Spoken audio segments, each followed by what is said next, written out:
kehidupan pasti ada jalan ceritanya sendiri. Setiap permulaan pasti ada pengairan. Sebelum kejayaan pasti akan merempuh likunya kehidupan. Bismillahirrahmanirrahim. Assalamualaikum warahmatullahi wabarakatuh. Salam sejahtera, salam nadi ilmu, amalan membaca. Nasi lemak buah bidara dalam jambangan mawar berduri. Salam diberi pembuka bicara, izinkan saya perkenalkan diri. Nama diberi Nur Alia Elisha binti Rohazan dan merupakan anak didik Sekolah Menengah Teknik Johor Bahru dan pelajar tingkatan 5 jurusan pertanian. Saya aktif dalam kurikulum sekolah. Sebagai contoh, saya selalu mengembangkan bakat saya dalam pertandingan syarahan. Tetapi kali ini saya berminat ingin mencuba dalam pertandingan bicara nilam ini. Hadirin sekalian, pada hari ini saya amat teruja ingin berkongsi dengan anda sebuah buku ilmiah yang amat menarik kisahnya. Malaka khas Holland dipilih sebagai tajuk utama Izzuddin Al-Jitrawi.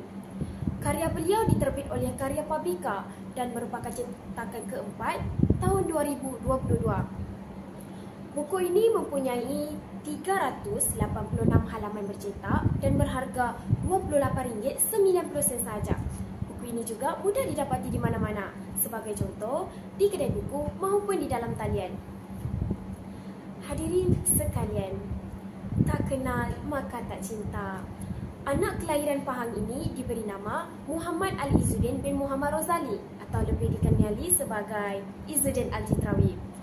Beliau meneruskan karier dakwahnya dengan bermusafir ke beberapa buah negara di sekitar Nusantara.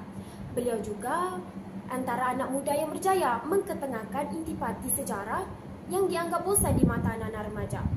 Beliau juga masih bergiat aktif dalam bidang penulisan dan pengkajian sejarah.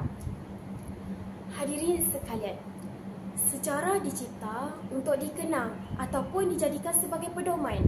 Namun masyarakat semakin alpa dan leka akan sejarah. Katanya sejarah hanya kisah dongeng ataupun cerita yang membosankan. Dalam buku ini menceritakan di mana sebuah empayar pernah menjadi bualan orang ramai suatu ketika dahulu. Kesultanan Melayu Melaka adalah sebuah empayar yang gilang gemilang. Tetapi kejayaannya hanya seketika. Kesultanan Melayu Melaka mulai runtuh dan sampai ke kegemilangannya. Empayar yang agung ini telah menamburkan banyak bakti kepada negara. Sebagai contoh, empayar Kesultanan Tanah Melayu menjadi pusat utama dalam dunia perdagangan. Bahasa Melayu menjadi bahasa lingua franca dan terkenal dengan kekayaan hasil bumi. Hadirin yang dihormati, tak hilang Melayu selagi berpegang pada Islam. Itulah kata-kata hang tua yang dianggap kisah dongeng semata. Di sini saya suka untuk kupaskan beberapa halaman yang menarik perhatian saya. Halaman 250 menceritakan tentang hubung kait antara Kerajaan Uthmaniyah dengan Kesultanan Tanah Melayu. Sebagai contoh, lambang bulan sabit dan bintang yang menghiasi bendera kerajaan-kerajaan kita adalah berasal dari lambang Uthmaniyah, iaitu Ayyidis, termasuk bendera Kesultanan Johor yang menjadi asas kepada jalur gemilang. Hadirin sekalian, buku ini banyak memotivasikan diri kita walau dengan hanya satu bab. Harus difikir cara untuk mencurah segala rahsia kegemilangan bangsa terdahulu untuk masyarakat kini.